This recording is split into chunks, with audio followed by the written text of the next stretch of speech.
That's the cool thing about Boston is like one of the birthplaces of the country. So it's just rife with this old stuff that you just walk by every day and don't think about. Which is kind of sad. You're like, oh, what's that? Another grave from 1600? Fuck you. Like, it's such history. Like, you just don't think about it. I don't think I've ever had that thought about like, oh, look at that grave. Fuck you.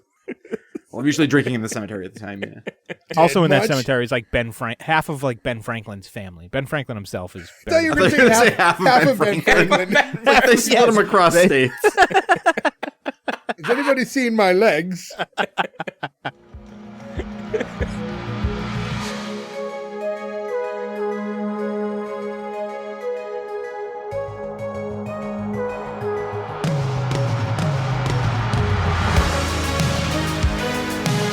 Welcome back, everyone, to S1E1, the show where each week we pick a different sitcom, watch just the first televised episode, and forgetting anything we might know about the future run of that show, rate it and decide if it's a show we want to greenlight or cancel. This week we're going to be talking about the McCarthys. The McCarthys went 15 episodes with only one season on CBS.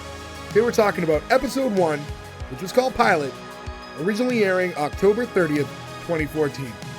So to get things started, I'm Jay Gags. With me as always, the boys, most of the boys, Nick, Joe, and Ferg. No Gordo this week. What's going on, guys? Hey-o. Oh, that was slow and offensive. I'm going to change the actual quote a little bit here today because yowza. Dude, are you wicked excited to talk about a Boston show for the next couple hours? I will say they didn't jam Boston down your throat like I thought they were going early. to. It started like that. They got it all out of their system in the first 5 minutes. They also You like the Celtics, kid? Oh, I'd rather stay and finish the game for Fatty. Ah. Oh, I fucking hated this. Sorry, I couldn't stand this. Every time I paused it to take more notes, I was increasingly angrier at how long left I had in the video. This is, you know, in the Coneheads movie, one of the greatest films of all time, where a woman walks up speaking a different language to David Spade, and he goes, I'm sorry, all I hear is clicking noises right now. Like, that was how I felt watching this. Like, they were speaking in their bad, fake Boston patois, and all I heard was clicking noises, and I fucking hated every second of it. Far as I could tell, the only person on this show actually from Massachusetts was Joey McIntyre. Yeah, I didn't do the research. The other brother is too. And the creator. Oh, okay. The creator tall brother is also from there? Okay. Yeah, both twins, though I forget his name. Just Joey McIntyre and his twin brother. He's a comedian from Boston. But the creator of this show, he's a guy, he's from Dedham, I think, and he's like a TV guy, and he's also gay. So like I think this TV show was like a reflection of what he maybe dealt with growing up or whatever. And we also would have seen him previously because he does play the high school principal on the Big Show. So this guy has got two giant strikes against him. I blanked that out of my mind, so I have not seen him in anything. So I want to just go over this real quick. So on Rotten Tomatoes, it has a tomato meter of 58%, the audience score 60%, which is a little higher than I would have expected, and a 6.3 out of 10 on IMDb. And that's with 1.7 thousand ratings. Yeah, it didn't do awful. It was like, I guess rating-wise, it's slightly below mediocre. I mean, again, though, this might be a little less nails on a chalkboard for someone who's not from here. That's why I'm kind of like excited to do this show, because as most of you listening would know, if you're familiar with us and aren't new, we're all from Boston, grew up there, and this show is, centered around Boston in kind of in the way I think of as like the caricature of what Boston's thought of. Although all of this exists in real life, it's just a small percentage of Boston that is like this. Well, I think it's also not interesting, but important to note that, yes, we grew up in a Boston suburb, but very much different than this show. Somebody who lives in the area of this show would have grown up. Like that is also true. I was doing the Googling earlier. We are 8 miles from the location that this is supposed to have taken place in. And it's just drastically different than how we were brought up. For anybody not from Boston, every single Sam Adams commercial and Dropkick Murphys song you think of Boston having a dividing line through the middle of it. There's a north section and a south section. And all of those really aggravating things that nobody likes, that's the south section. And all the stuff that's good, like where we're from, is the north section. If you ever meet anybody from Boston, they will immediately have an opinion, North Shore versus South Shore. The obvious answer, of course, the right shore is the North Shore. Yes. Listen, though, South Boston, what you're talking about, it was like this. It's come up a long way since. It's changed a bit, but It's pretty gentrified and different now, yeah. There's still a lot of old families there, though. That's like, true. it's not uncommon to have, like, the fucking 8 siblings still living with their parents in Right. South Boston in 2023. Like, it is very prominent still. Well, think of a movie like The Town, right? Where that's very South Boston. It's like Charlestown and South Boston. And they're like, hey, we want to go do something interesting. And they go to have lunch in Harvard Square. They're like, let's get the fuck out of here. Then let's go get good pizza in Harvard Square. Wasn't the dad in this show in The Town? I don't know if he's in The Town. You know what weirdly I know him from? He's the driver in Backdraft. And I've been watching that movie like once a year since 1991. So I know that dude like the back of my hand. Whenever I see him, I'm like, oh, it's a guy who goes, here comes your water. In Backdraft. And for a little backstory, so I picked this show, and the reason I picked it was when we did Merry Happy Whatever, which you can go back and listen to that episode. It was terrible. Everyone hated it but Ferg. Satirical show. Yeah, Ferg apparently watched something different.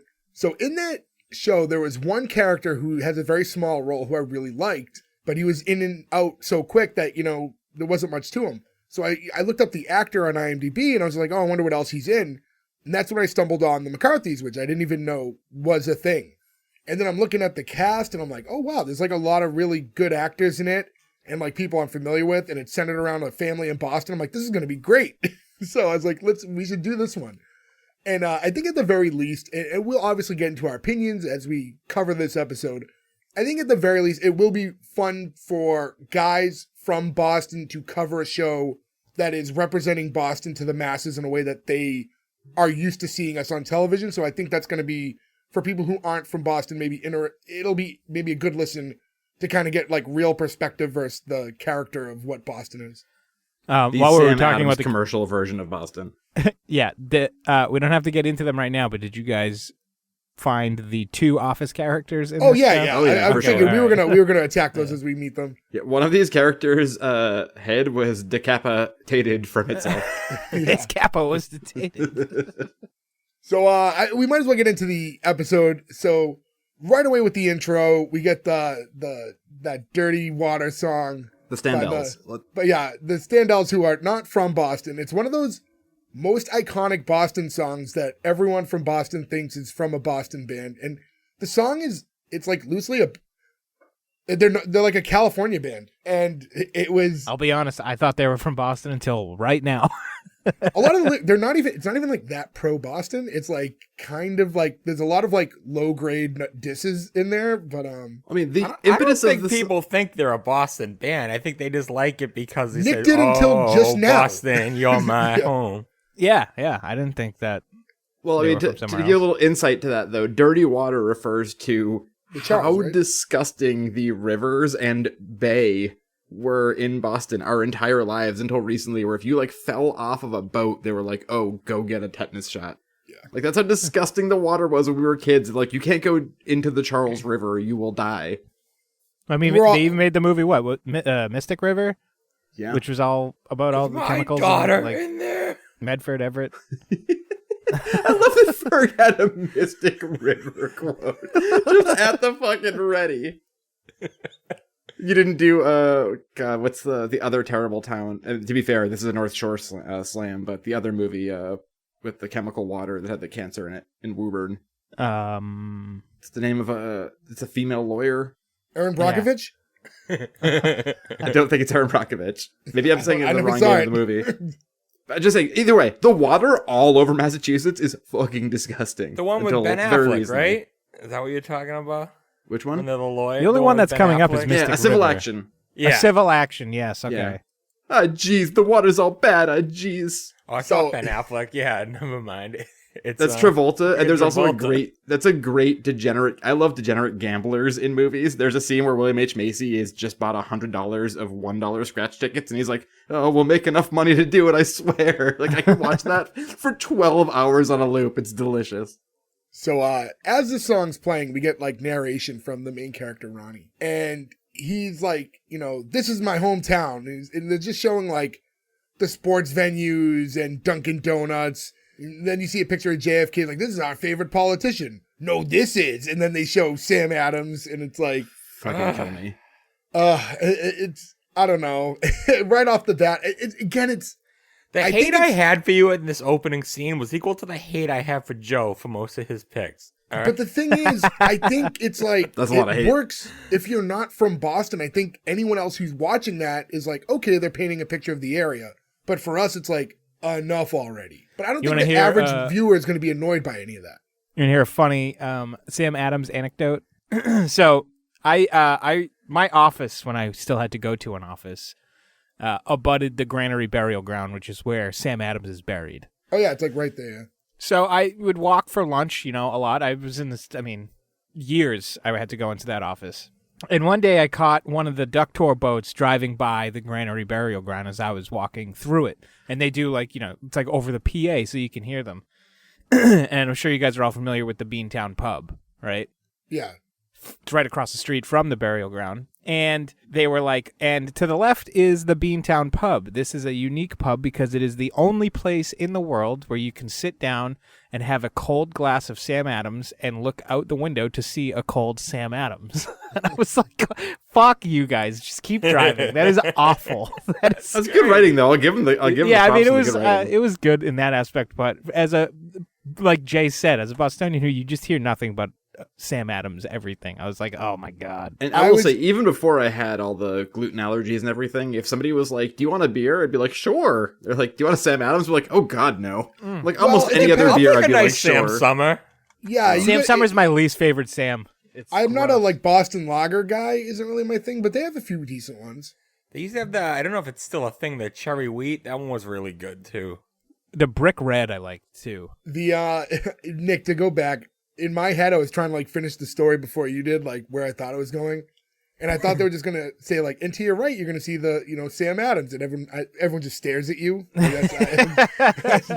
Or then you just awkwardly wave at everyone. Next to your right is a sad man on his work break because we all live in a weird historical place and you just walk by this stuff and don't think about it. I walk through one of the oldest cemeteries in the country every day. You just kind of, that's the cool thing about Boston is we take it for granted, but it's kind of like one of the birthplaces of the country. So it's just rife with this old stuff that you just walk by every day and don't think about. Which is kind of sad. You're like, oh, what's that? Another grave from 1600? Fuck you. It's such history. You just don't think about it. I don't think I've ever had that thought about oh, look at that grave. Fuck you. Well, I'm usually drinking in the cemetery at the time, yeah.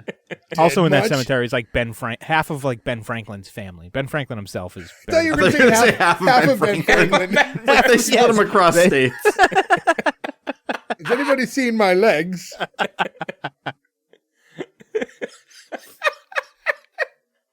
So to go on to into the intro, we see an aerial map, kind of like a Google, the street view or the satellite view rather than a map, and this is where we all live. And he's like, they show the parents' house first, and my parents live here, and my brothers live here, and my sister lives here, and I live all the way over, and you even get a little pan from the camera, but here, and it's they're all on the same street. They're all a 2-minute walk from one another. Tops. Yeah, which I think is pretty true to form for most families over there. And that it really is. It's not just there either. You get that in East Boston.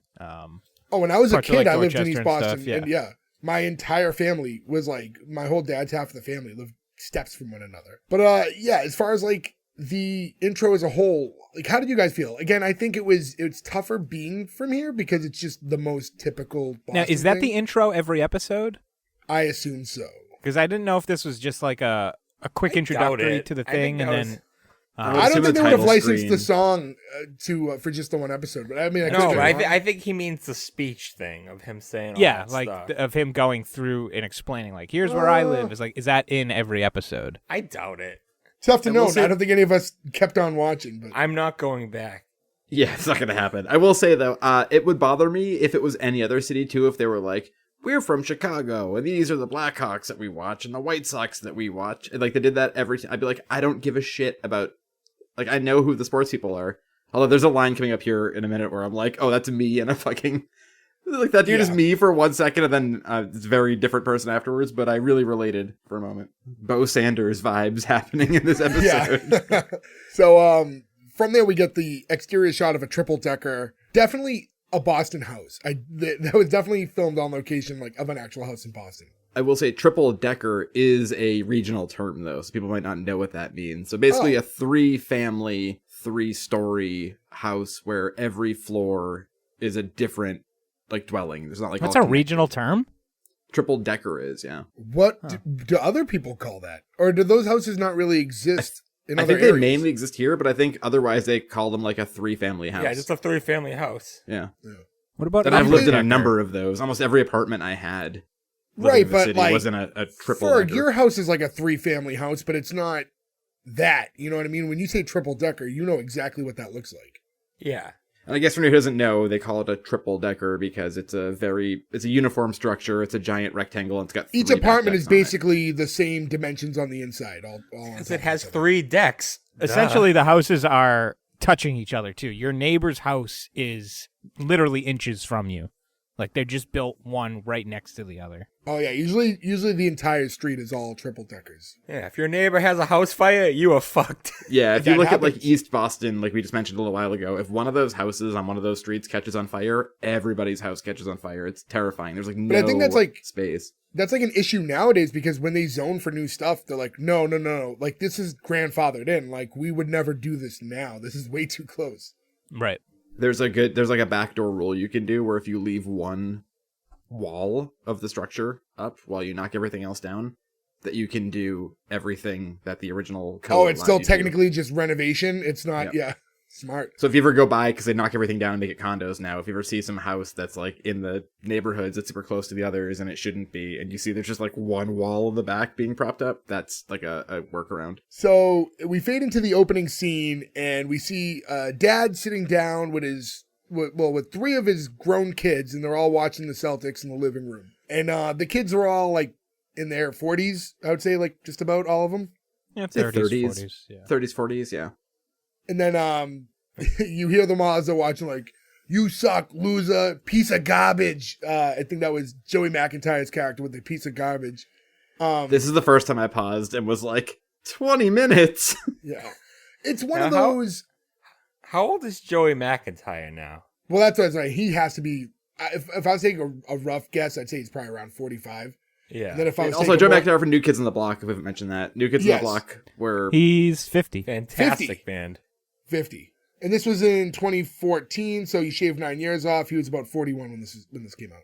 And we'd assume the other brother, who's supposed to be his twin, would be the same age as well, roundabouts. So He's a I'm sure comedian, so. I can't remember...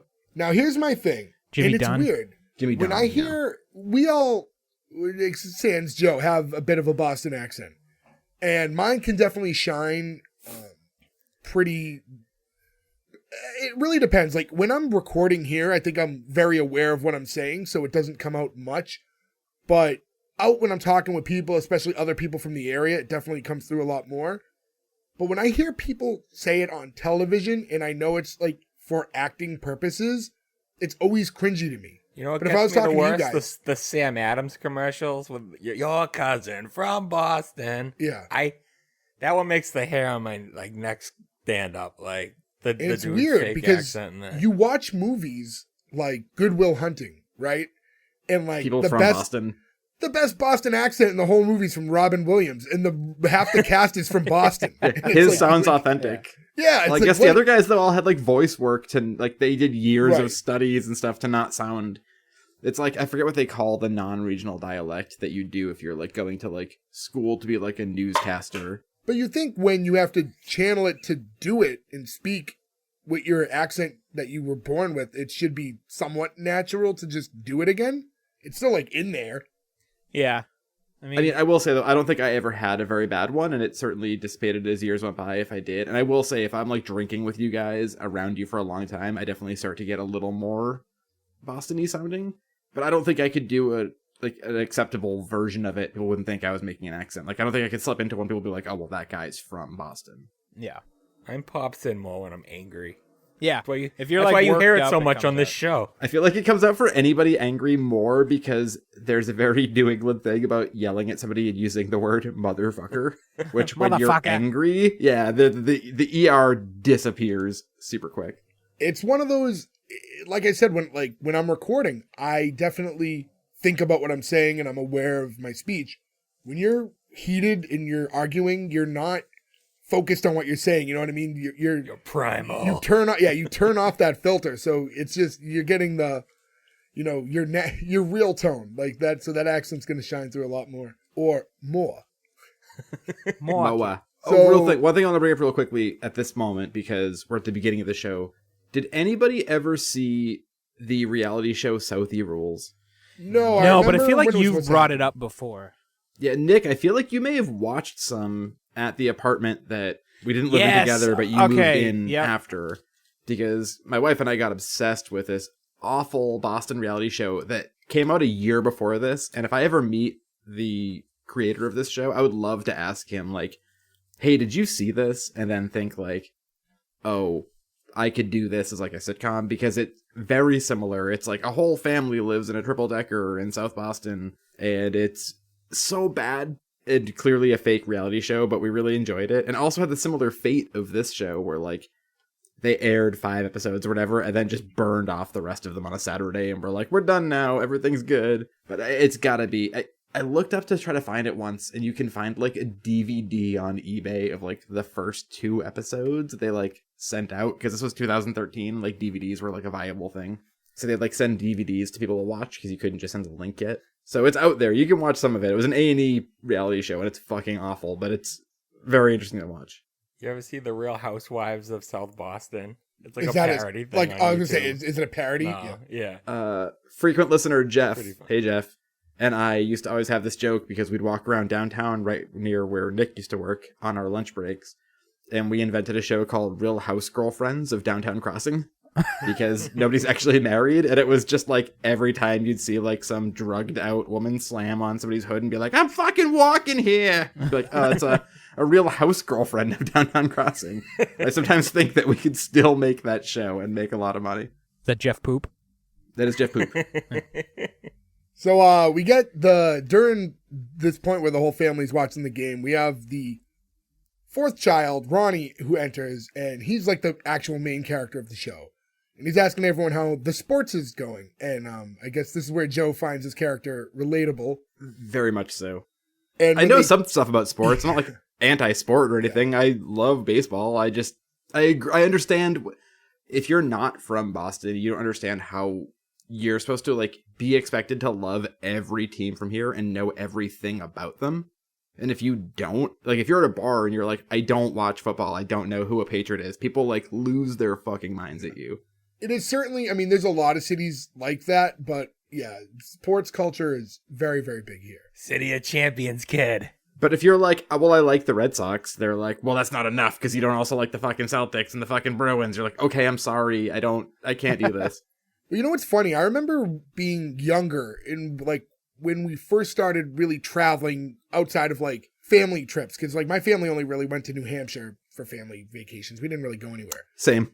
And then once I got a little older and I'm traveling on my own and I'm going to other cities and I'm anywhere like Philly, Chicago, New York, like anywhere, you're seeing that same kind of thing in that same like deep rooted sports culture, but all different teams. It was kind of like one of the really like standout things that really stuck with me, that you would go into a bar and instead of just seeing like the neon sign for the Celtics, it's for, the Bulls, and you go like, whoa, it's like Bizarro World, seeing that. I will say the other bizarro thing too, though, is like, especially because like we're from Boston, obviously, and like you go to New York because it's like an easy to get to big city, and you're expecting, because especially at the time we grew up in around 2004, everything was like, Yankees suck, Yankees suck. It's like you go up there, it's like, where are you from? It's like Boston, and you're like waiting for the like, oh, you like the fucking Red Sox? And they're just like, oh, cool. Like nobody gives a shit. It is such a specific Boston thing to be so true. mad at I've New York. gotten shit for wearing Red Sox hats in New York before. You know what it is? Really? though? That seems insane Yeah. to me. I've never had an Here's issue the being thing. from Boston, New York. It depends, because there's a lot of that at my work. There's a lot of people I work with that are like native from New York. But when you're out there, and depending on what parts you're in, you are hanging out mostly with people who did not grow up in that area. And that's the thing about New York. New York has so many people who migrated there from other areas that if you're in certain like spots or bars that like you might be hanging out in, you're not going to be around a lot of locals. It's like you can ask me, like, I'm an Ottawa Senators fan. You're like, that's fine. Yeah, no big deal. Like, nobody cares. To keep on with the episode, when he says the sports, he starts to claim that he was just kidding. And they're like, oh, then, if you know so much about sports, who are the Celtics playing right now? And he goes, they're playing the Miamis. And they're like, what's the team name? And he goes, I want to say Sound Machine. I kind of thought that was a good name for a team. I wrote that. I paused it and wrote that and waited for them to say it. Like, I knew that joke was coming. And the sister who quizzed them that was one of the first Office pop-ups. What was she? Isabel? Was that her name on the show? Yeah, is she Pam's sister or best friend? Pam's friend. Pam's cousin. Yeah. I thought it was just a friend, but she's I think the one Pam's cousin. who hooks up with Oh, Dwight. yeah, I think you're right. It's cousin. Yeah, she ends up banging Dwight a couple times. So And there's that great Office scene where it's actually an outtake, but they kept it in because it's so funny, where he's hitting on her at the Dave & Buster's, and Angela walks up and he jumps because he's scared and he sees her, which is like one of the best Office moments ever. And now the mom enters, and it's Laurie Metcalf, who you know as Aunt Jackie from Roseanne. Yep. And you know what? I'll say this before we even get into more stuff that she did. I thought she did a really good job of, it just shows that she's a good actress. Like, I don't see Aunt Jackie the whole time I see her. Yeah. Laurie Metcalf is amazing. And we've talked about her before because we did Roseanne. She's in the Norm Show, which we'll talk about. I think we mentioned Horace and Pete recently. She's like a real deal, insanely good actor. And to this day, in the Connors, she's still like the thing that makes that show She carried work. it after Roseanne left. Like, big time. She was Sheldon's mom in Big Bang Theory as well, another show we covered. You know what I thought was could be weird? So the daughter's name, well, first of all, the dad's name is Jack, right? Yeah, my whole notes, I just say dad and mom. I never wrote their names and down. And then the daughter is the Jackie. daughter's Jackie, yeah. So I wonder if Laurie Metcalf, like, reading the script for this, who probably read 50,000 Roseanne scripts with the title Jackie before her lines, if this was confusing at all. She had to, like, not read, yeah. I assume from that, too, like, when his name is Jack, that's what everybody called JFK. Like, that was his nickname within, like, the family and people who knew him. He was Jack. And then his wife was Jackie. So I wondered if that was also, like, a... Something pulls there, yeah. It's definitely possible. So when she enters, she wants the game over in, like, 20 minutes because she wants to watch The Good Wife. It's like, there's a little callback to when he says the sports, because I think one of the siblings just says good wife, so they correct with adding the. That was an alright joke. It was nothing special. This is a problem here that the show does, where we sometimes talk about how you need to try to keep things evergreen. They do a big thing in this show of mentioning things that are happening at the time. Yeah. When you watch it 10 years later, it's very dated. Yeah, it really doesn't work. So now the phone rings and the mom picks up the phone, and this is when we find out that Fatty McFadden had a heart attack and died. And I'm going to say this. I don't want to get into spoilers with this yet, so I want you guys to try to refrain.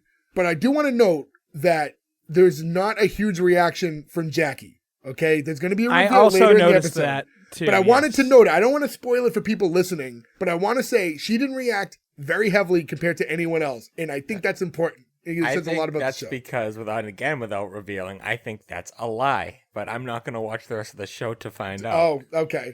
And I also got maybe I a little will. mad, too, because he's Fatty McFadden. And he's not fat. Well, First of all, he's not fat, which I did write when he's in the coffin when you see him. I'm like, he's not even fat. But also, like, that's not the way those nicknames work. Those nicknames go back all the way to, like, England and Ireland, where, like, if your name was McFadden, they called you Fatty, right? But it'd be with a D. Yeah, but he might have, like, in fairness, he might have just been fat as a kid and they called him Fatty. And then he just, like, as he got older, lost some weight, they still call him Fatty. Like, it might not be because of his last name being McFadden. It just doesn't make sense to me. Like, if you were, instead of J Gags, you were J Gages. Like, it doesn't work that way. That's right, the way but the again, name is pronounced. I think his name is probably a reference to what his weight, and he did die of a heart attack. So it is possible. Yeah, and that bothers me too, because they say, oh, even the dad says, like, that fat bastard, and then you see, like, a in-shape man later, and you're like, I don't fucking get it. We really only see hands. We've all been to, like, funerals where the deceased doesn't look anything like the way you remember them in life. Yeah. So maybe that's just how it is. I don't think they put a lot of effort in, because the way it was shot, you didn't see a lot. And we'll get into that scene in a little bit. This is when they decide, oh, well, we should all run to the church and light a candle for him. And the dad, by the way, the dad is a basketball coach. Fatty was his assistant coach. So that's the relationship to the family that we had with Fatty. So they decide that they're going to go light a candle at the church. And the dad's like, hey, wait a minute.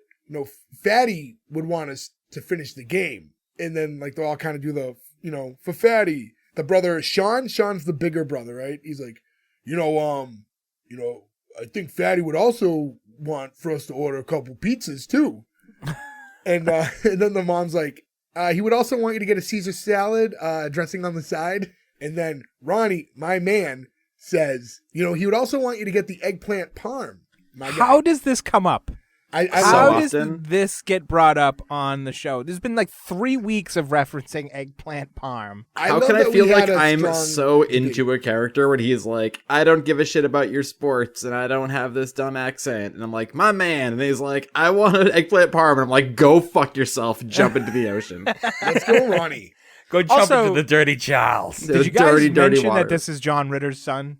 We didn't, yeah. I didn't mention it. I didn't mention it because I didn't know. I didn't know. I knew Ronny is John Ritter's son, yeah. So it's hard to see on the show, but I don't know why, like what is different.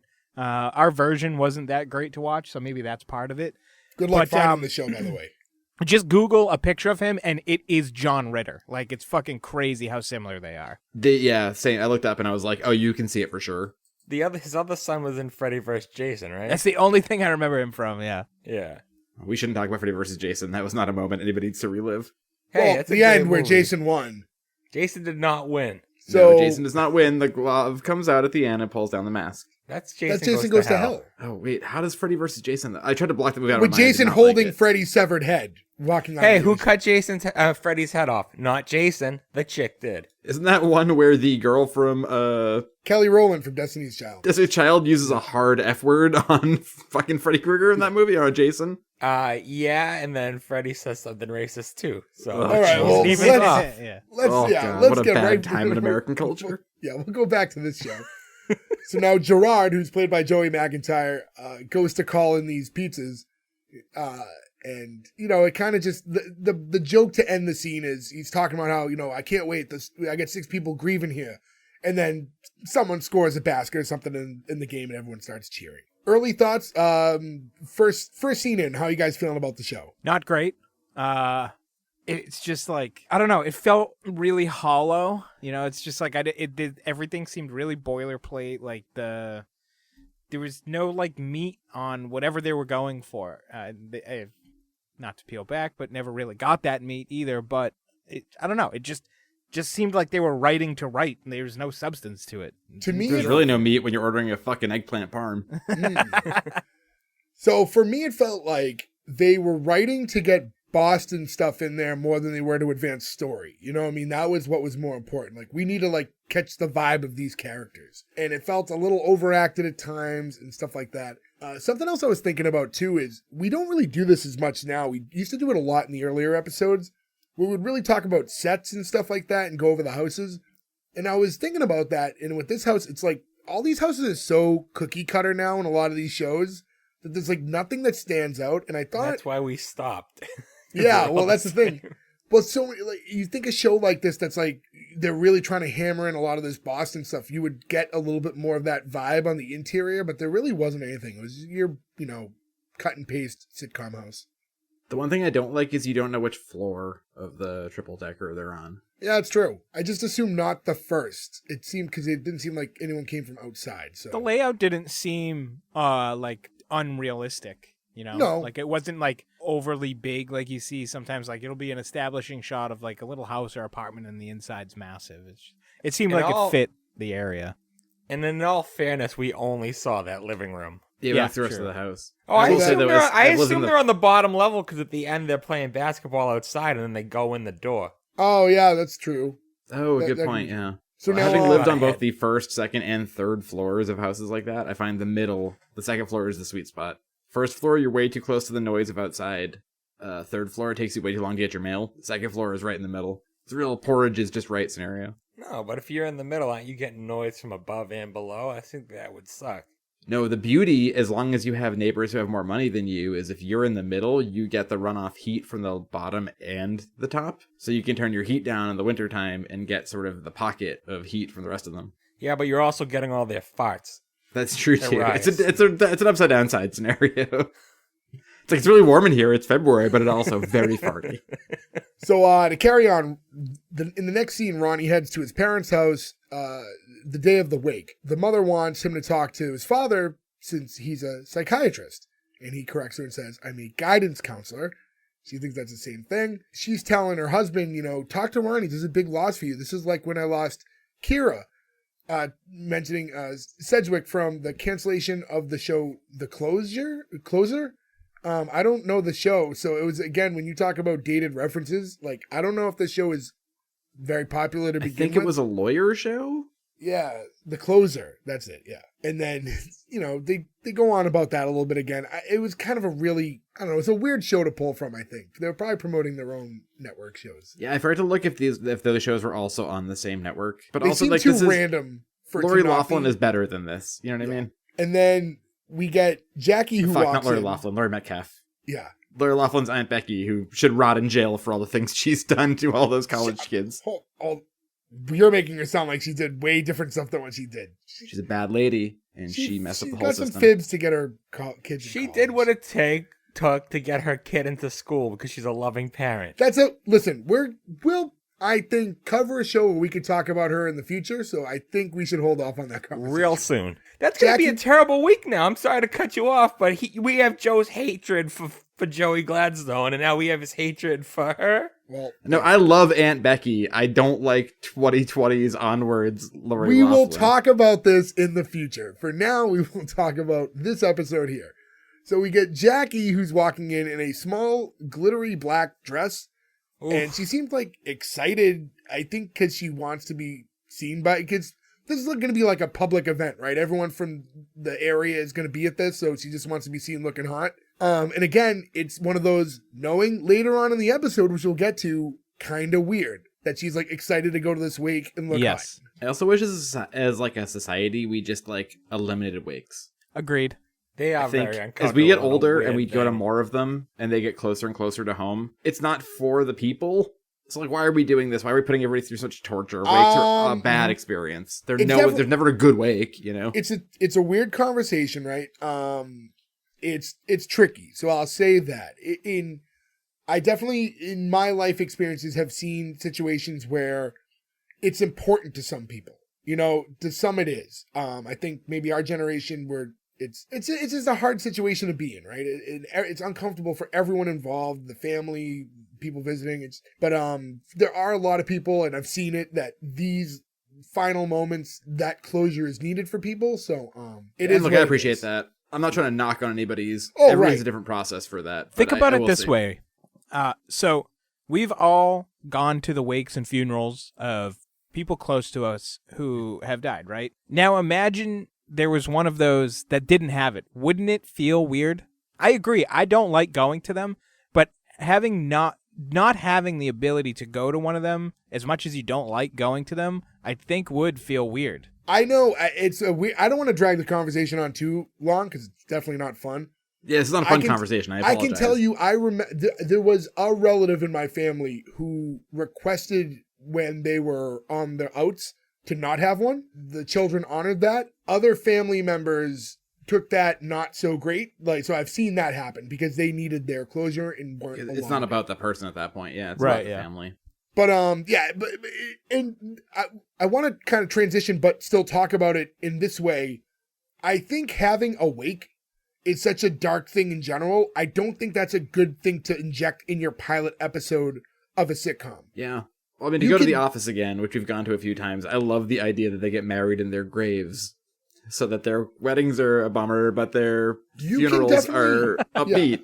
You can make have the funerals humor. better. You can have fun moments and do these things. It's certainly not the first show to have a wake or funeral in the sitcom, but for a first episode, I just didn't think this was the way to go. It's just not the right tone to get you to like the characters. It's not fun enough of a situation. I just didn't think that was how to start off. Also, if you go to like an Irish wake is like a very known thing, right? And a very Boston thing. So if you think of like a movie that does it or a TV show that does it, like Blown Away, right? The movie that takes place in Boston from the early 90s. There's a scene where they go to Lloyd Bridges' funeral, and it's just a bunch of people watching baseball, eating food and drinking. And you're like, that wake seems to be like more of a good time and more of a sitcom wake than this does, right? This is more of the like sad family wake. So if you're going to do one on a sitcom, maybe you make it more of like you lean into like the joke of like, oh, they're watching, somebody's got the headset on with the earplug and listen to the Red Sox game. Like, make this funny. Don't make this dark. That's weird, man. Right. It just didn't seem, I don't know.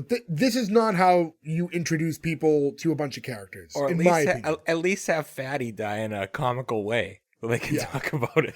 Thank you. That's a great point I never thought of. But it's like, what happened? Be like, oh, he's a big fat guy. He died of a heart attack. Anyway, let's go to his sad funeral. It's not like he was chasing an ice cream truck and you ran into it. You'd be like, oh, fatty. Like, he's holding a cone instead of a basketball. You can make jokes at that point. So, a fat guy running into an ice cream truck as it stops. Better writing, right? I'd watch that episode. So, back at the parents' house still, the two brothers both headed next, and they're wearing matching suits. And the big one, Sean, says that they look like they're twins again. Gerard says that they've never looked like twins, and he points to a baby picture, and then you see the close-up shot of it. Those were Joey McIntyre's actual kids, who I think are like a year and change apart. Oh, really? That's a good little gag. Yeah. And Ronny notes that Sean's suit is a little tight. Sean insists that that was intentional because girls like it when a guy squeezes into something a little tight. And then you get that's not a suit, it's a sausage casing. Was that like a hard sex joke right there? I think they were just saying it's that tight. Like, I don't think that But like girls like it when a guy squeezes it as something tight?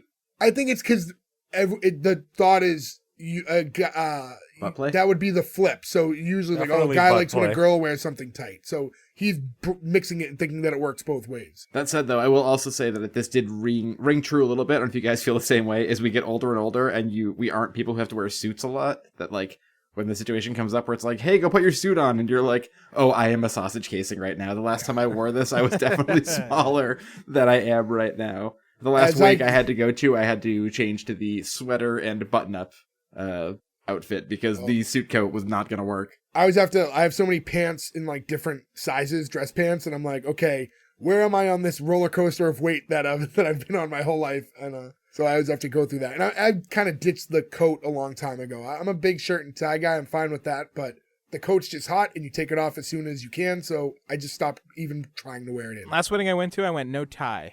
Just went. I like it. It's kind of the hip thing to do now. I love ties, though. No, you gotta walk in with a tie and then take it off as soon as possible. I like the look of a tie. I don't like the feel of a tie. I don't like being strangled for 5 hours. Wear a nice clip-on. Oh, you can't wear a clip-on. No, you can't do that. The last wedding I went to, I got the skinniest tie I've ever gotten in my entire life, and halfway through the wedding, I was like, am I even wearing a tie at this point? This is like it looks like my fucking was it a bolo? Headphone wire coming down. It wasn't. It was like a cloth tie, but it was real skinny. All right, well, in my head now, you wore a bolo tie. I mean, I would. You know what I love? The string ties, like an Undertaker wears in the Old West. We're just two kind of like big bows and two lines down. I just went to the Undertaker in my head, and he had a giant tie, so I was really confused for a second. The rest of the Undertaker had a much bigger tie than most people. Very thick tie. Gigantic. So the twins start going back and forth with their dad because they both want Fatty's job. They want to be the next assistant coach. Sean's like, I just want to remind you, I'm a 2-time Boston Globe All-Star. And yeah, I'll say that like if that was a Boston reference I actually didn't mind, and I thought it was like that felt like something that would be important to someone who was a 2-time Boston Globe All-Star. Like for the character, if he was in that, like I could see that being something that he still hangs his hat on. It's like an achievement. Yeah, I just feel like it feels like added on to keep saying proper names. You know what I mean? Sure. This one didn't flag me as much as the other ones for whatever reason. Also, I was more of a Herald guy. Well, the Herald was newspaper, magazine style, which is easier to read than the train. 100%. And then also he mentions that he's not a screamer like Gerard with the JV team. And then we get a little cutaway scene to a kid missing a shot and Gerard saying like, this is why you play JV. That was my first laugh of that. These worked. I feel like all these flashbacks worked very well. Yeah, on the show. I like these. He wasn't actually screaming though. He said he screams at the kid and then you just kind of get him like very dully telling him that. So I thought that was a little weird, but we go back to Ronny who says that this is all very King Lear. Dad says, the King Lear joke got you? I don't know if Ferg feels the same way as I do, but the immediate first thing I think of is Krusty the Clown going, "How do you make a King Lear? You put the Queen in a bikini." And he goes, "Oh, no one's laughing at that." Like, it's the first thing I thought of. So the dad says that he would like to pass the Dynasty on. Mom then says that pass it to Jackie. She's dressed like she's on Dynasty. So I actually like that joke. I did appreciate the Dynasty reference. And Ronny says he's not going to be entering the running because he just got offered a job as the new head guidance counselor at a private school in Providence, which shocks and disgusts the entire family. Is there that big of a Rhode Island bias? I mean, like, I've been back and forth to Rhode Island my entire life, and no one was ever I like Rhode Island. Yeah, I like Rhode Island a lot. The problem is, you have to remember, the top of the episode, the whole family lives on the same street. Yeah, it's not Rhode Island, it's that he's leaving.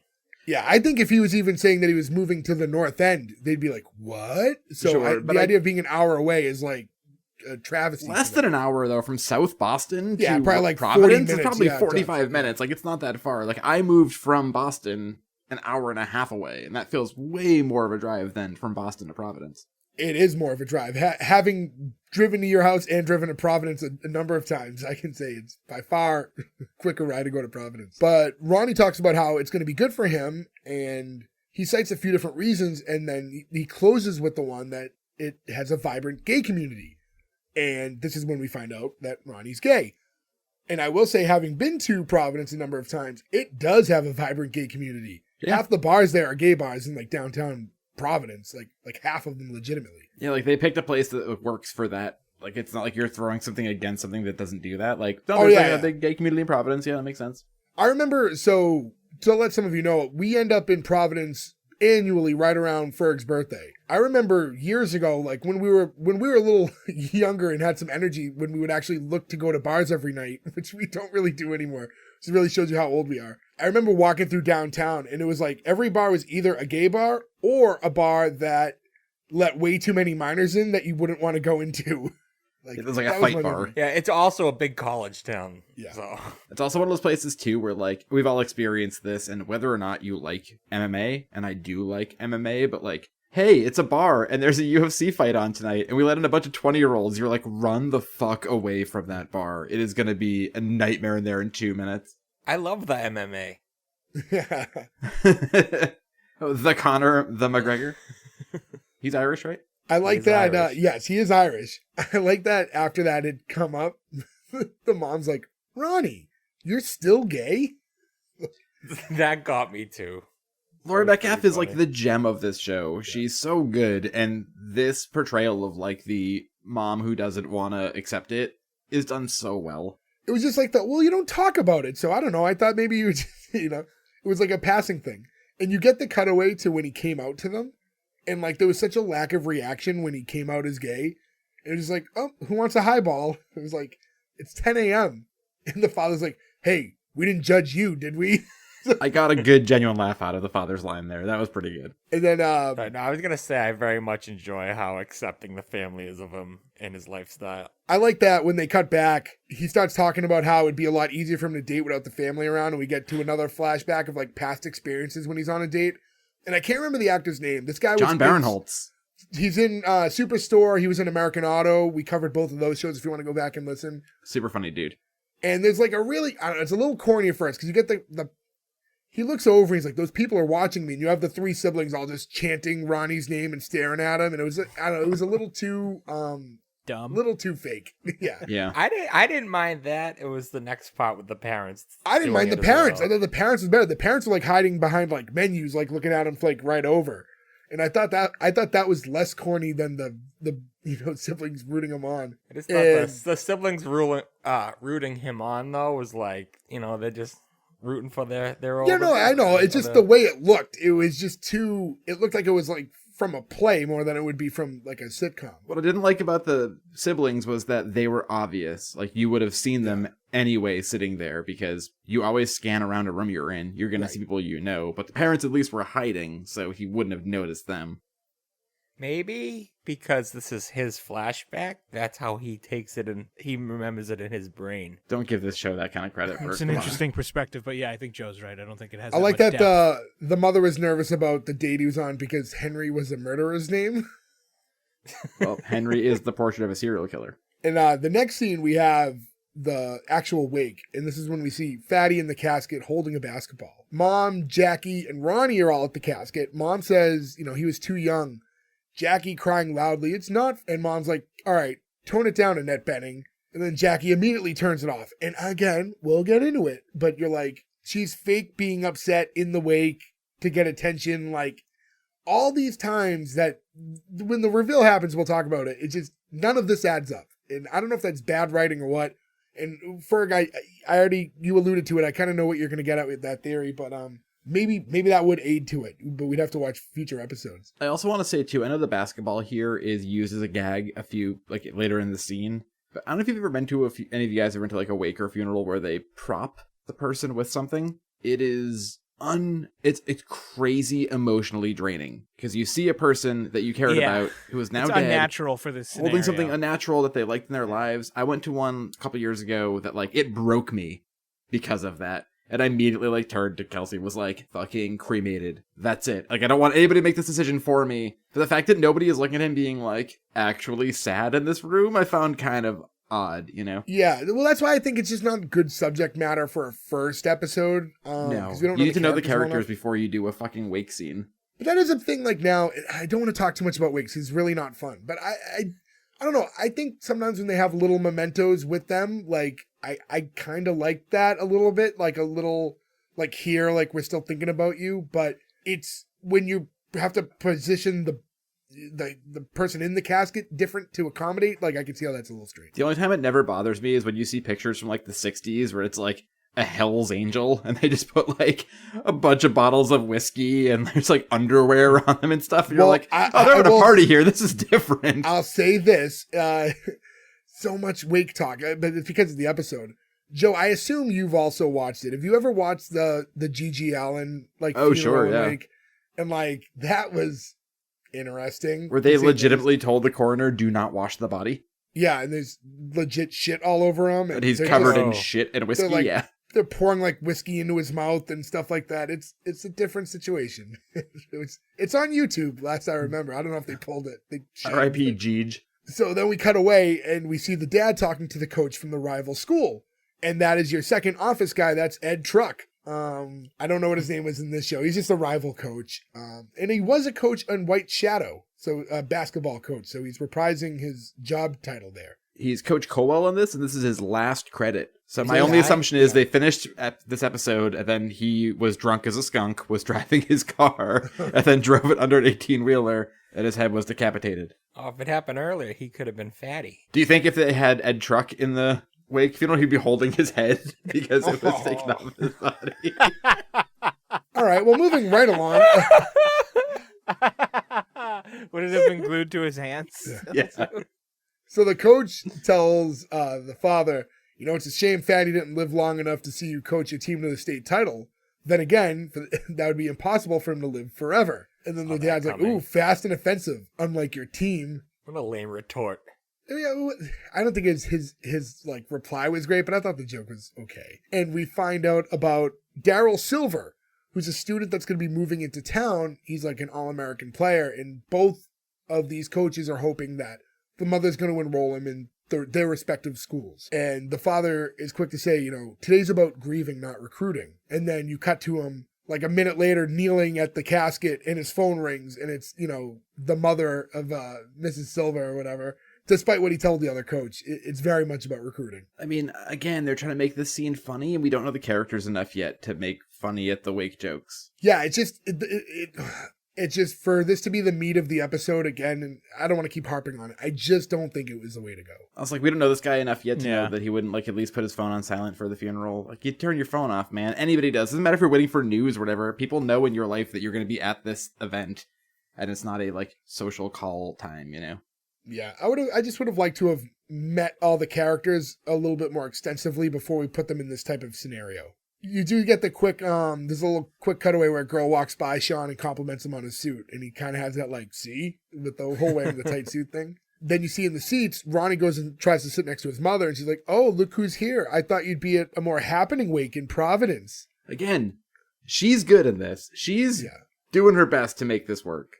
Well, yeah, in the conversation we find out that it's basically a matter of she's upset because, like, Ronnie's her best friend. Ronnie's like, well, that's the problem. Like, you're my best friend, too. And, like, I'm 29 years old, and I should have more going on than watching The Good Wife with my mother. Like, she's like, we can DVR it. You can go out and, watch it whenever you want. He's like, you would never. She's like, I can't. I know I can't. I have to watch it live. Again, the just tent poles of current pop culture definitely hurt this a little. Yeah, they do a lot of it. And it was like, again, we didn't look up the shows that are mentioned, but I really feel like this was a giant commercial for other shows that they had. Because they could have also just made up show names. Like, given, like... Well, just to give you a thing, because I looked it up earlier and never said it, the Closer show they were talking about was on USA, so...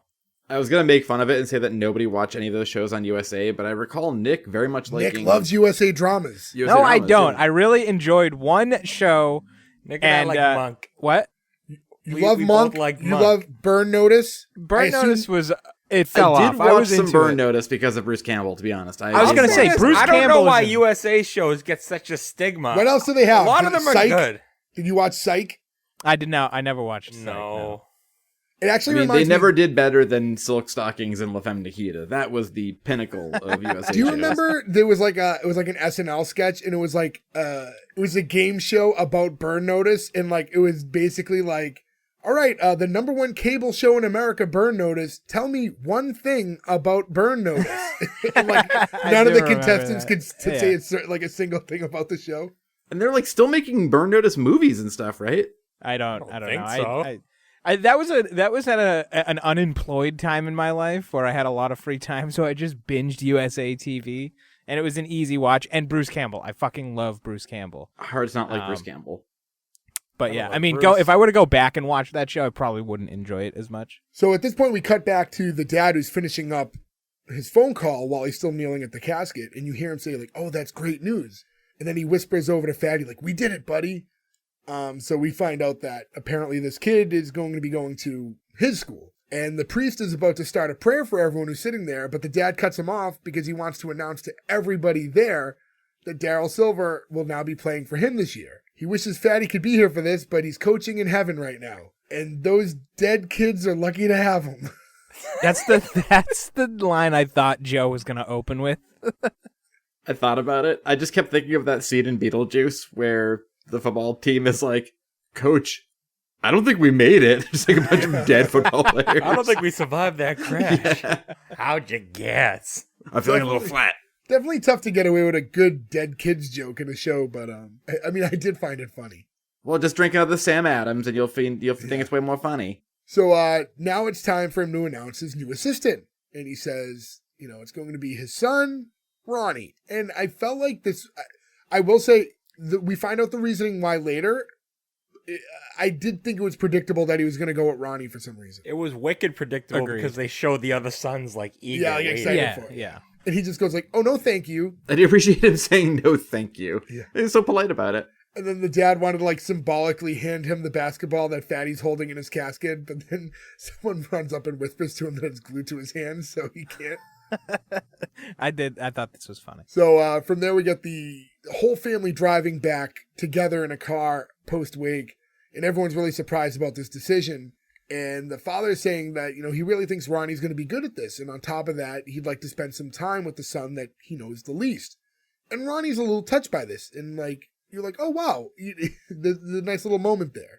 Which at that point, he's even now kind of considering it. Like he said, give me a night to at least think it over. So maybe he was flattered enough that he's a little more open to this. Right, yeah. It's an easy, quick scene to move the plot along. I'll give him this. And also, putting everybody in a car is always fun. Especially a family that big. And, somebody in the family who is that big. Like, the older brother is, bigger than all of them, right? So you get, the little kid thing where they're crowded in the car. I feel like they should have played it off that the mother was insulted that her guilt trip didn't work, but the dad's did. Kind of joke alluding I can see that. It's kind of funny for being such a mama's boy that, hers doesn't work, but his does. Well, maybe because he has such an established relationship with his mom, and now he's like, oh, this is my chance to have a relationship to with make my father something happen, yeah. When he does agree that he'll sleep on it and think about it a little bit, we get the cut to 41 minutes later, and you see Ronnie's parents at the door of his apartment, and the father wants to know if he's decided yet. And he's like, I thought you said, you'd let me sleep on. He's like, that's just something you say, like, have a nice trip. And then I was like, why wouldn't you want someone to have a nice trip? What, am I supposed to have a parade because someone's going to Florida? Like, there are moments in the show that I like. I thought that was kind of funny. Yeah, that was a good one. And there's the other part with Joey McIntyre when they do the callback joke, how he says he's a teacher and then he's screaming at the kid. This is why you're in remedial math. This is why you're in remedial math. The flashbacks work very well. And Ronnie's like, I'm really flattered by the offer, but, just because I'm moving to Providence doesn't mean that we can't spend more time together. And the father's, kind of pleading with them to do this. And, his mother says, don't do it because your dad is manipulating. Do it because I'm sick. And it's like, with what? They don't know yet. They just know that I'm sick. When she doubles down and yells, they don't know yet. Another good genuine laugh here. This was, I don't know. I felt like, not that it's realistic, not like I think like, oh, your moms would say that, but like that level of desperation to keep your kid around. I remember when I first moved out of the house and like my mom was really taken back when I announced like, oh, I'm leaving, so I kind of like related in that moment, like remembered how similar here. Yeah. Yeah, but you were young. This guy's like, I assume 40s. I was like 23. He's 29. No, he says he's 29. Oh. And they Joey all McIntyre's technically 50. moved out. Well, Joey McIntyre is 50 now. He was 41 when this came out, and He's the we don't know brother. what like storyline he was supposed to be, but yeah, the character of Ronny has already said that he's 29 years old. Okay, I missed that. So Ronny's like, I just want to live my life, and the dad's like, okay, listen, the real reason I want you to coach is because Daryl Silver's mom is a les, and Ronny goes, be in. He's like, fine, she's being a les.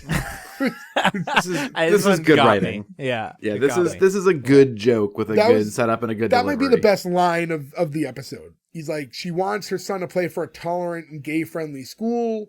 So, I mentioned that my gay son was going to be the new assistant coach. So, he's using that for leverage. And then the son's like... It's funny that they're in Southie, because Southie is not tolerant. Well, again, we don't know about today, and I know growing up, probably not so much. Historically. But we went from one of the best lines of the episode to one of the worst when he goes, Ronny says to his father, let me put this in a way you'll understand. Foul! And he like does like the timeout thing. That's the timeout symbol. Yeah, this was like, bad. Oh, like, come on. You just had a good line. Keep it up. I didn't hate that line. It just showed how out of touch he was with sports. Yeah, I didn't. I just thought it was too corny right there. But I think the problem with that joke, though, is that it only works if you know that the symbol is wrong. So if you're on his side, but you don't know anything about sports, then like that joke falls flat. Yeah. Everybody knows that that's timeout, though. Sure, but there are going to be some people who don't know. He says foul, so it might be like, you might confuse people too and be like, oh, that's the foul symbol, right? Like you might lose people in the moment of being so quick. Can you put a tee up for a technical foul? That's a technical foul. Yeah. Technical foul, cornrows. This is foul in basketball, right? The fisting sign? Yeah, I'm pretty sure that's it. I mean, that's So a you grab foul. the wrist. As long as, depends on the situation. The fisting sign? That's what that looked like. Nick was starting like a liberation movement and realized he made the logo wrong now and was like, shit, I gotta cancel that order of patches I just made. Yeah. So, in the next scene, Ronny runs into his parents' house after they called him because they said that there was an emergency. And when he gets to the living room, we find out that they're throwing him a surprise party. They made him a gay bar. One of them said, enjoy Boston's men who love men. And we kind of get like, first Gerard introduces him to the singer from church. And he's like, did you know he was gay? He's like, I had a feeling. He was very flamboyant gay. That dude is great. He's in this HBO show I told you guys about someplace somewhere. He's like one of the main characters in it that like the second season's going on now. That is a big recommend. They asked him if like, are you allowed to be gay in the church? It's like, I'm not practicing. They said that it's okay if you have the thoughts as long as you don't act on them. They're like, well, how's that going? He's like, it's a struggle. And he starts giggling. It's a struggle was very funny. I mean, look, I quickly browsed his IMDb. Would I know him from anything? Because I feel like really. I do. he pops up in some TV stuff, but the only thing he's like really starred in is that show. It's on like its second season. Yeah. This to me is a character that, Ferg, you usually love characters like this. Like what? Like I don't know, giggly, flamboyantly gay characters in shows a lot. I do? I'm not There saying was a the one- word here. I'll let you guys dig your own holes out of this one. There's the one in the character in Rutherford Falls you really like. I know you like Lloyd from Entourage. I do love Lloyd. I'll give you that one. But This is a weird thing though, that like where Boston has a history of sexual abuse by clergy members, and then just like immediately throw a character in who's like, I'm gay, but I'm trying not to be at church, and you're like, that seems like it's a weird thing to jump into this show. Yeah. But We're hey, if really gay conversion selling therapy Boston can to work for people, Mike huh? Pence, it can work for anybody, right? Something I meant to bring up earlier but forgot, to juxtapose the lifestyle of the people portrayed in the show against us. Game 6 of a Celtics playoff game is happening right now, and we are recording a We're not. podcast. Yeah. There's a few people in that part of town who would be doing this instead right now. We're also winning by like almost 20 points, so Oh, good. let's keep it We going. care about the fans. That'll change. So now the mom is next, and she introduces them to Ken, who's a nurse at her doctor's office. Not gay. I think mom just assumed because he was a nurse that he was gay. I like how he seemed to know she thought he was gay and Yeah. still showed up anyways. He still came. Yeah, he Yeah. still showed up to the party. I Still got a nothing party. going on. And the next one is Sean, who's like lesbian. He's like he just points at her and says lesbian. These are the gays He's I like, know. Yeah, this is the best I can do. He's like, I work at basketball camps. These are the gays I meet. That was very funny. Yeah. Because he's being sweet. He's not being mean They're all about trying. it. Yeah, there's no It makes malice. the joke right? work so much better. They're all yeah. trying. Yeah, it's like this stuff is fine because they're coming from a place of like non-malice ignorance. You know, it's like when you're legit just don't get it and it comes off goofy like that. I think that's when these jokes work because they're not doing it in a mean-spirited way. They have like, you know, a really Out of true, love. pure, like, yeah, it's done for all the right reasons. So now the dad has a tray of cocktails and he's like, look, we got Mantinis, a banana daiquiri, and a Manhattan. He's like, we didn't even have to change the name of that You one. have to change the name of that one. I I love don't how drink proud. daiquiris, but I will forever now call banana daiquiris banana daiquiris. Like, that's going to be seared in forever. I That's think just a the good only one joke. I It's would just a probably good drink out pun. of it. Not a big, like, I don't drink like martinis and daiquiris and stuff, so I'd probably have to get Fucking the love a Manhattan. good martini. I'm not a big Manhattan drinker either, but I would out of those. I do definitely wouldn't almost. have the banana one because I don't like bananas At all? at all. Really? It's easily my favorite fruit flavor in anything. You don't Really? remember? You don't remember when we tried to do the Sprite banana challenge and I threw up from the banana alone without the Sprite? Wait, hold on. Clue me in here. What is the All right, Sprite so- banana challenge? There is, I forget what It's what also was the fake. intended outcome of that, because I forget what the point of it was. It's supposedly if you eat a banana and drink a 2-liter of Sprite. No, it's just a something 20 ounce. mixes- or 20 ounce of Sprite. Something mixes in your stomach and it makes you throw up. Oh yeah, and it makes you like projectile vomit. And so like Cool for like game, a, guys. it was like like this weird viral thing that was happening. So we tried it, and Ferg threw up before he even drank the Sprite because he That's couldn't how get much through I the hate banana. bananas. But dedication to the viral movement, he was gonna try it. Yeah, I appreciate you putting your out in the line there.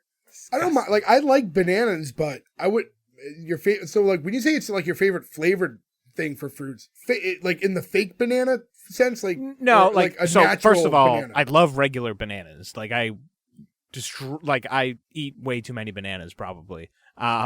But like, yeah, I guess the fake banana flavoring is good. But like for like a vape, like the vape, like anything with banana in it in the vape is really good. See, that stuff's so overpowering to me. That's my thing. Like, And I'm with you, also, I for like the past 10 years, I have not had a birthday cake because I do not like cake. I'm not a big cake person. I am a banana cream birthday pie. I will I tell like you. banana cream pie. I fucking Hey. love banana cream pie. Listen, and much like how you get cream pied for your birthday every year, for my I knew birthday it was typically, coming. yeah. Honestly, like my mom gets me a lemon meringue pie I for love my a good birthday. lemon every year. meringue, I'm a too. big because I prefer like a pie over a cake. I don't have a super sweet tooth. So I'm that's eating why Yeah. a cake. I mean, sorry. If I'm eating a pie, I like pecan pies. That's favorite pie. super sweet. That's like the opposite. It's about the That's why I go sweetest pie towards- you could get. Yeah. Yeah. I'm a sweet guy. What can I say? I mean, you even, I mean, we've gone over this. I mean, you even use cake as an alcohol chaser. So, I mean, like, your sweets tolerance is very different. With also vomiting repercussions from that too, right? No. For Ferg, usually, yeah. Yeah, I throw up a lot. Yeah. The next person to walk up to him is Jackie, who says that she wants to tell him a secret. And he asks, did you get another DUI? She's like, no, and I'm pretty sure I can't get one for another 9 months. So we find out that Jackie's pregnant. And when he asks who the father is, she says, I can't really say, but we recently attended his wake. So now, as I've brought this up throughout the episode, this girl is pregnant with this guy's baby, finds out he dies, doesn't react, goes to the wake, wants to look hot. Like, there's all these things all along the way, and never it's like, It's an oh odd my God, character I'm about thing, to, like, have a child with this guy. First off, I had relations with this man. Now I'm going to raise a child alone. None of these reactions ever, like, hit her at any point in time. I didn't think about it, but I think Ferg's right. I think there's going to be a weird pivot. There So could it's be a either- point. The pivot is either that she's not really pregnant and she did this to make him stay, Or he's not really dead. or he's not really the dad. And someone was at the funeral that was the dad, which is why she wanted to look hot. Oh, I was gonna say he's not really dead. No, No, he's not really definitely the dead.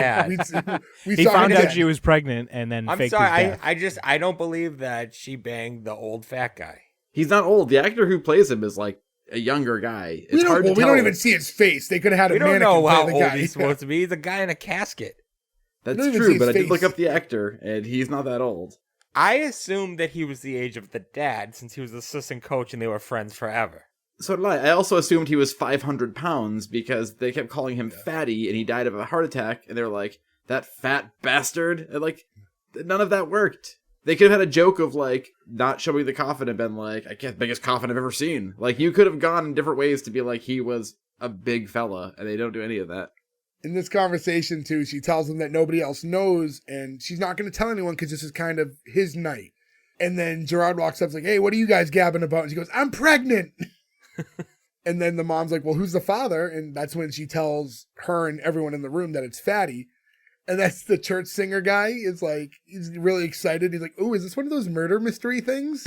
He is perfect casting. He's I really- great in the last like third of this episode, just popping in and saying a few funny things. That was a really good, that really worked out. I thought that was really funny. And Jackie tells everyone how it was just a one-time thing, and it was after the Hyde Park game. And then Sean's like, that was a really good game. I would have slept with Fatty after that game. It's like, I thought that was fun.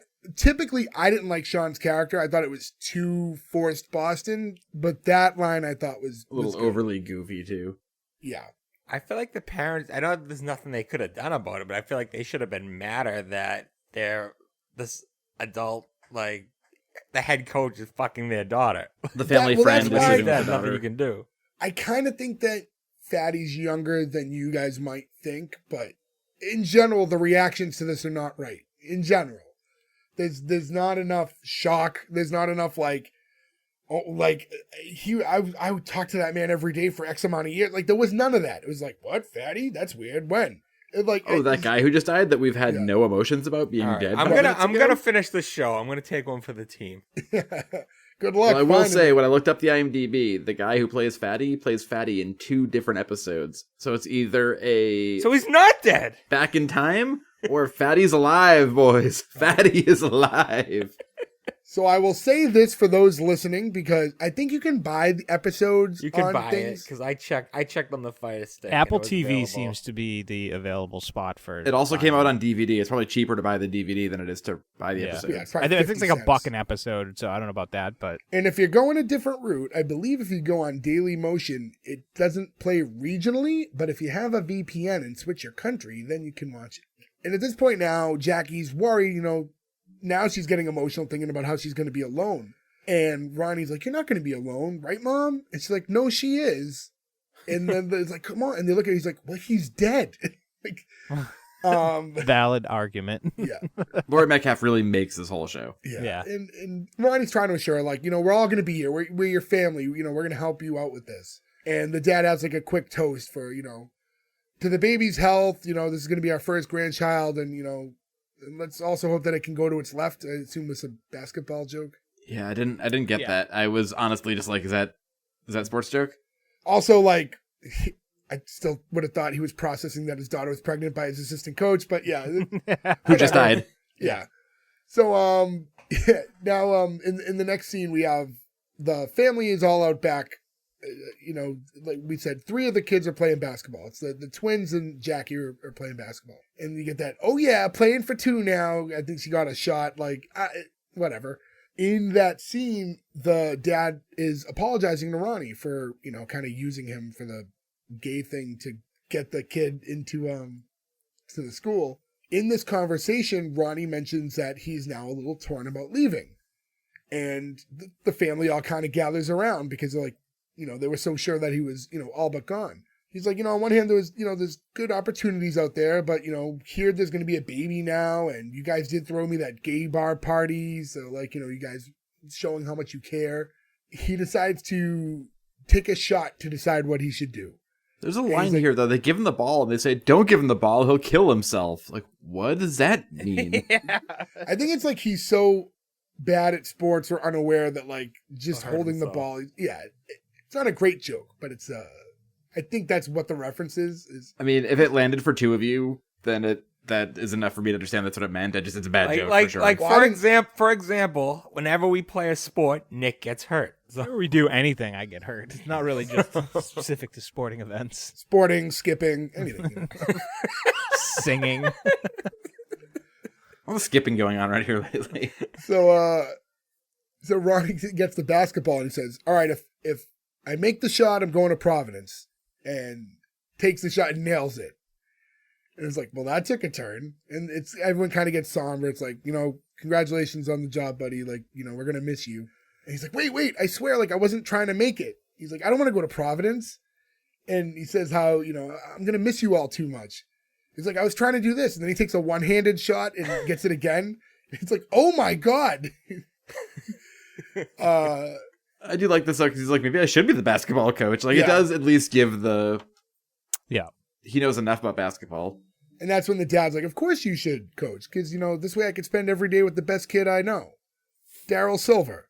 And then he just kidding, you. And, I wish there wasn't the just kidding, and that was just his character. It works I like better the, just to be, that yeah. kind of like TV dad like that. Well, I think I don't know, they wanted the family to be close, right? And I think that jokes like that would kind of put a wedge that they didn't want. it sounds like the father doesn't care about him enough. Right, So yeah, he did which need a is not little the bit. case with them.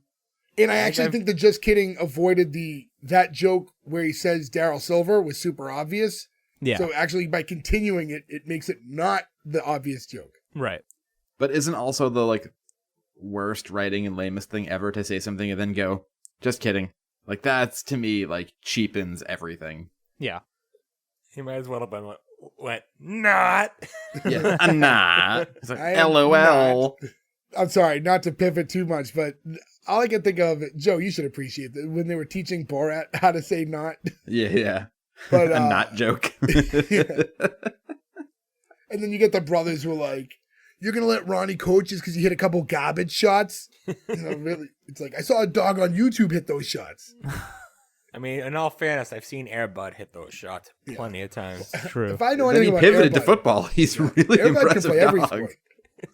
He's a golden receiver. And that's when the mom proclaims that Ronny is the best choice, that he's better than all of them because he's the closer. And then there's the whole, you're no, Kyra Sedgwick though. And it's like, of course not. Like nobody is. And I don't know like the show, but I also don't know the actress Kyra Sedgwick enough. Kira Like, Sedgwick. Kira, yeah. That's how Kira well I Sedgwick. know her. So I think that's like not the best pull for something like this, especially for like one of the final lines of the show. Is she I related think- to Edie Sedgwick? I should have looked that up. I think that those show inputs were kind of like to highlight that the son is gay and watching them with his mother. It was like Right. really the only thing that they were there for. They And could have couldn't- picked more popular shows though Yeah. then I that- think that's one of those shows that probably was pretty popular. We just didn't watch it. I'll ask my mom. Oh, I know who she is. She'd be a good baseline, honestly, yeah. And from there we get to like the final scene, like that credit scene, and you just get a montage of each kid leaving the house at night, each with like a tinfoil wrap plate, and it's like different cutscenes. They're not happening at the same time, so it's each kid leaving, and each time the mother's walking the kid to the door, saying like, "All right, bye, like you're my favorite," and she does it with all three sons, and then when it's Jackie's turn to go through fourth, she's like, "Bye. I'm gonna need that plate back." I knew it was coming, but I still thought it was funny. I didn't know what the button would be. You knew what it was. You knew they were gonna do something, but I just the didn't know playback is which good. kid it was going to happen to. Right. I was thinking Joey McIntyre, but it didn't. It ended up being the daughter. Yeah, and that was fine. That was the conclusion of the episode, and I don't have like a lot of tidbits. There wasn't like a lot of stuff on the episode looking it up. Again, it was one of those.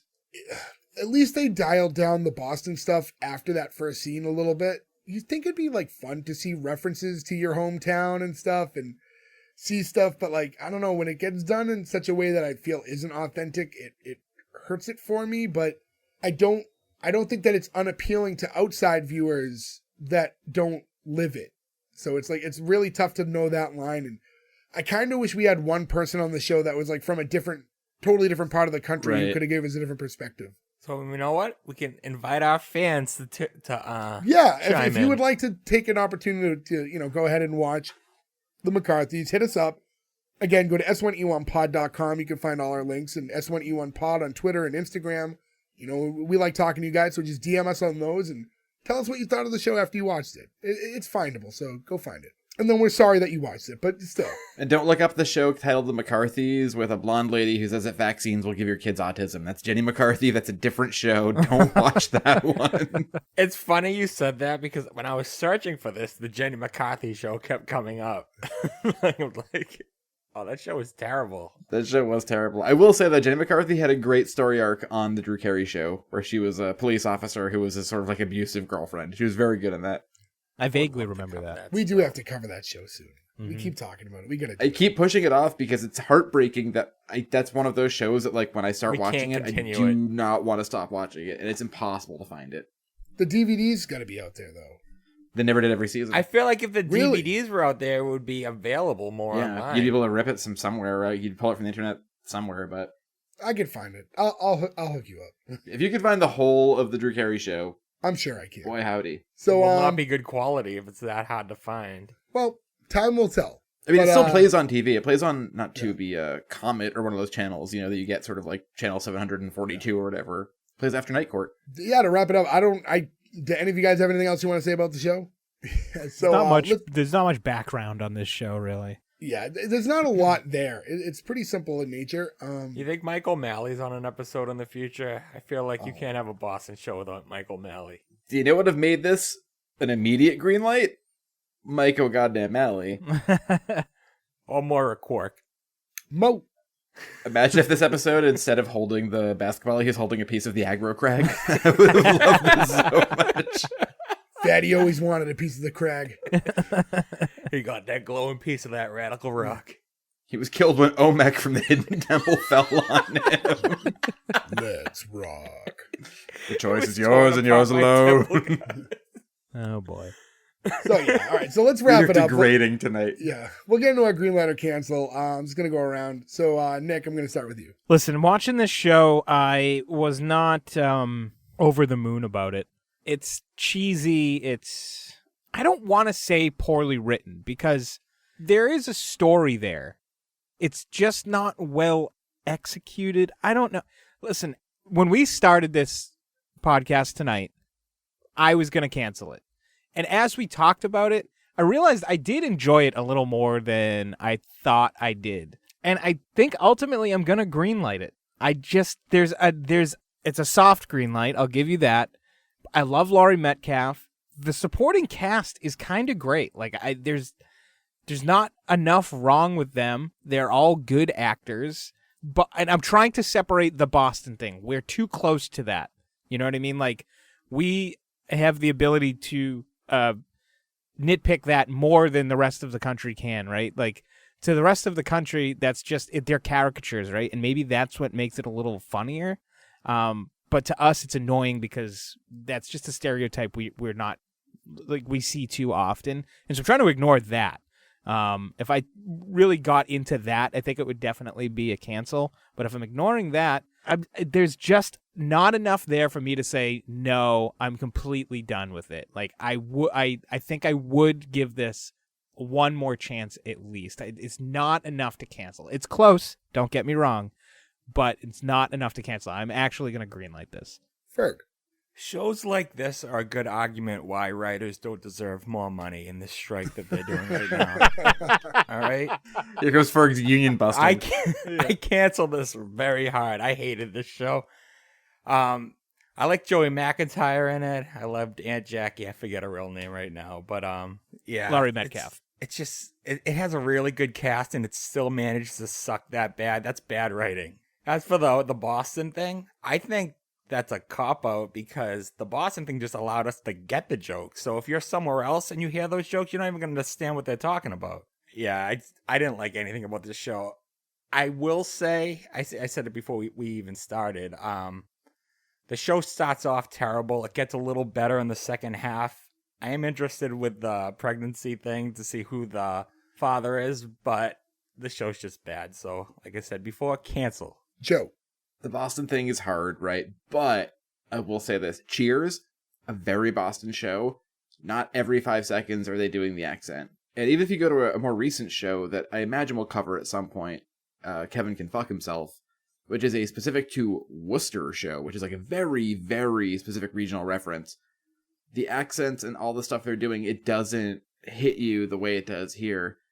And not being from Boston, I don't even think it's a being too close. If it was a sitcom and it was like about Los Angeles and they were like, traffic was really bad today, let's go get some yogurt and go hiking, I'd be like, oh, what I hate are you this doing too. here? Yeah, that's the worst, right? Like, don't want any of that. I don't know. And you do it any state, right? Oh, hey, Tex, let's go to a rodeo. But like, oh, it's the Houston show. Like, don't lean on tropes about where you're from and accents as the whole basis for a show, because it will never work. I can't green like this. This is bad. There's some great people. Laurie Metcalf fucking rules. I'm not going to shit on a shining light of Boston history, the New Kids on the Block. And I love the guy from Backdraft. And I'm going to watch the rest of this show, but purely out of weird feeling like hatred. I need to finish it, but I can't pass it. This was some good people, but this is a bad move. Yeah, so I'm going with the majority, and I'm going to cancel it as well. It's, again, I you guys touched on it. The cast is really good. They have a lot of right people in there. So I think writing and the director probably all are kind of to blame here. Again, I said this earlier in the episode, I really don't think Awake is the way to introduce characters. So not the best subject matter for episode 1. There is like a morbid curiosity to see more, but not because I enjoyed the show. Just because we tackled it, and I'm a little curious now with Ferg's theory, like maybe that's what they do. So I kind of want to see maybe if that's what happens, but ultimately I just think there's too much work that's needed to make this a more enjoyable program. The thing is, I feel like it could have been achieved. I feel like the framework was there. It was just poor execution.